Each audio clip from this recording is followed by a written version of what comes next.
Hello and welcome back to another video. In this video, I wanted to talk about creating your own rituals.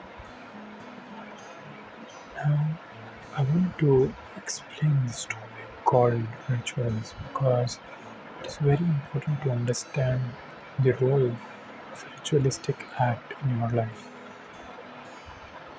Habit and structure in life is something that plays a very crucial role in what you are going to achieve in this life. Habits and structures are how your mind really works. It creates structures and it creates habits around these structures. So it is very important to look at the actions that you are doing every single day, especially those which are repetitive in nature, which are ritualistic in nature. Because the more ritualistic and habitual they become, the more blind we become to the intricacies of the act.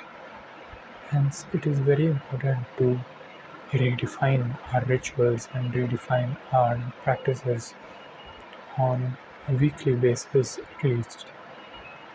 Now, there is certainly a strong place of structure and habit in our lives. This is a form of a masculine attribute. So, discipline and structure is actually a very important thing that needs to be stressed in not only spiritual endeavors but also in your materialistic professions. Whatever it is that you want to acquire in this life, whatever it is that you want to achieve, whatever desire you have, you need to be able to work on it every single day and very consistently and move forward with it each and every single day. So, at one point, you will realize how powerful habits can be, how powerful consistency can actually be. Because if you look at it, if you look at the act of doing something repetitively over time, the growth is usually not as linear as our minds tend to perceive. The growth is actually very exponential in nature. The more you do certain thing consistently, the more you are training yourself to think consistently and generate ideas consistently. I first discovered the power of habit and the power of a ritualistic act and how it can give you exponential growth through the act of meditation. Before I discovered meditation, my life was completely free of rituals. In fact, I did not believe in rituals. I believed in being free from rituals. And it is certainly good to be free from rituals, but it also teaches you one thing, that if you want to practice something, it actually requires more effort than being free. Freedom can be truly enjoyed when you are in depths of ritualistic acts. So these rituals that are self-imposed, and it should be self-imposed. It shouldn't be something that you are told to do, because that way it only creates conflict and creates force inside you. And you should also not try to impose rituals upon other people, because every person has a different sadhana to do. Every person has their own ritual that they will eventually discover. And the best thing that I can do here through this video is to point out to your own sadhana instead of prescribing a certain formula or a certain structure for you. I can tell you the already existing rituals that you are already doing. I can, and then I can tell you to motivate yourself and keep doing that ritual, whether it be work, whether it be a meeting, or whether it be some kind of a pursuit of art or of creating something, whatever it may be. Create your own rituals, and that way you will never feel as if you have been imposed by somebody else. So the first thing that I want to point out here is there are certain things that you are inclined towards very individualistically. These are some certain things that you desire to do from your own heart, from your own voice. It is not a collective desire.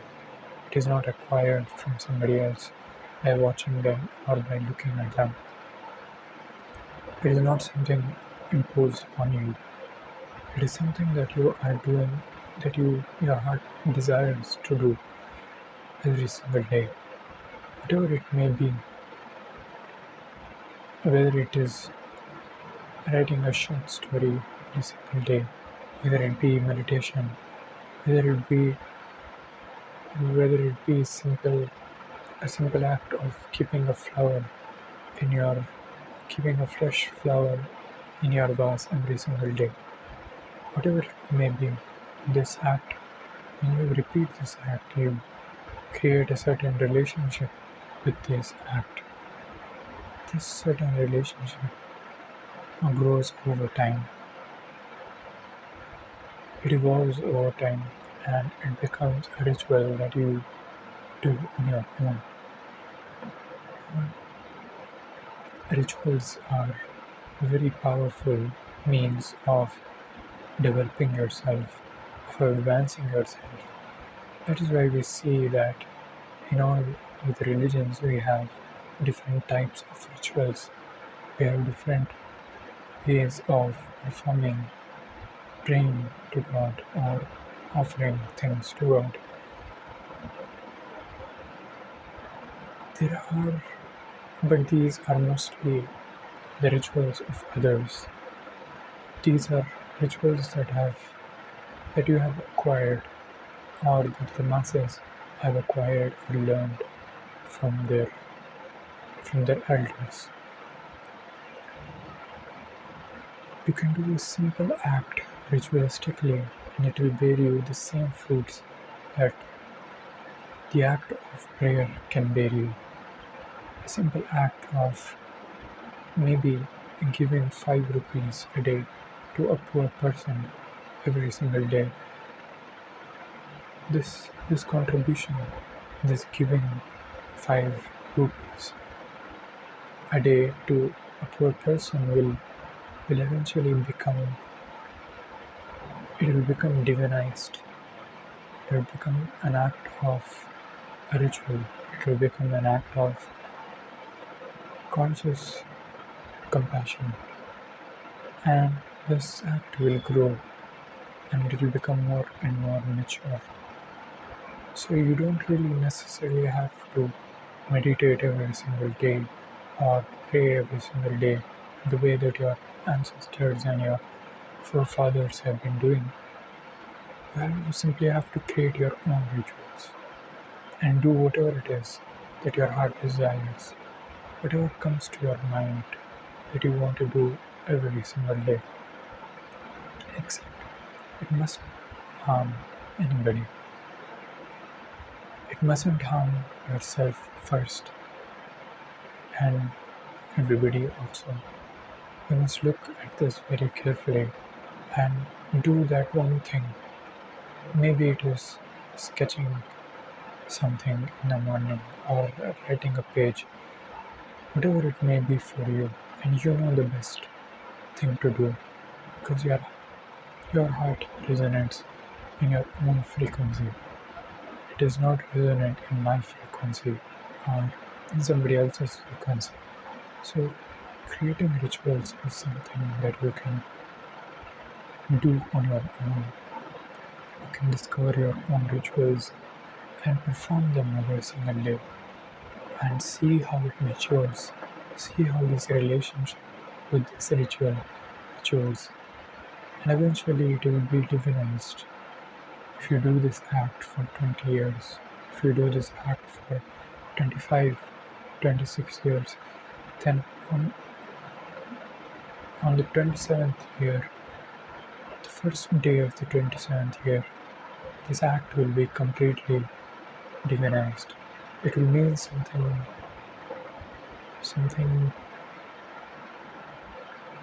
something very spiritual to you.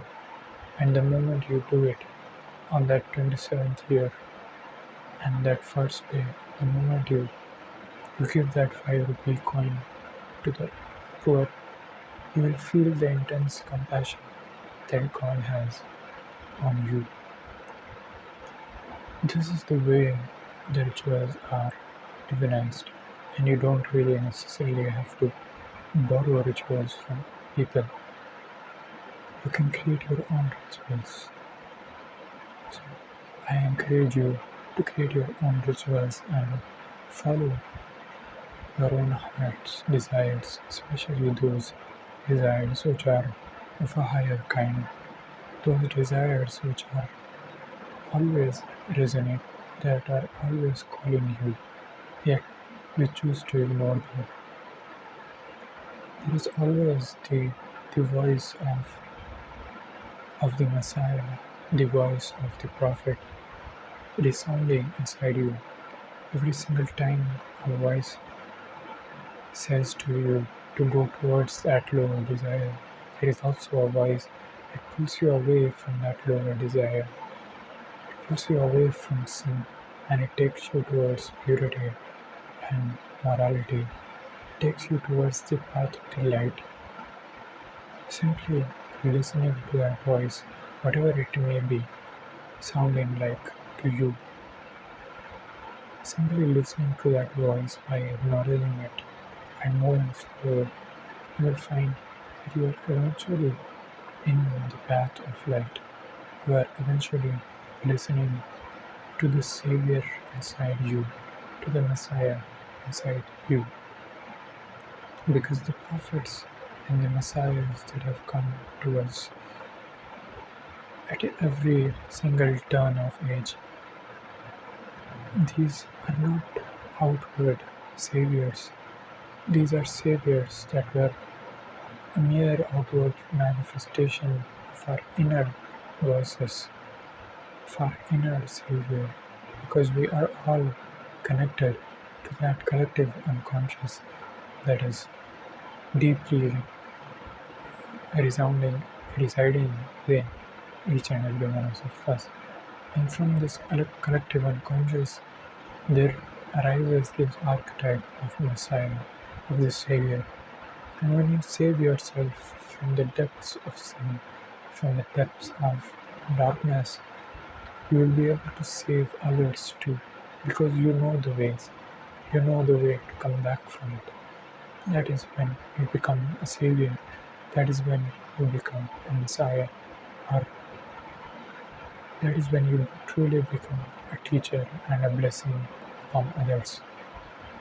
And you will have to save yourself, and you will have to create your rituals for saving your own self, because you you vibrate with your own frequency. You vibrate with a unique frequency that cannot be duplicated, that cannot be made artificial. You yourself are very original, and once you find your originality, once you find your individuality, you will be able to shine and bloom like a flower. So thank you for watching this video.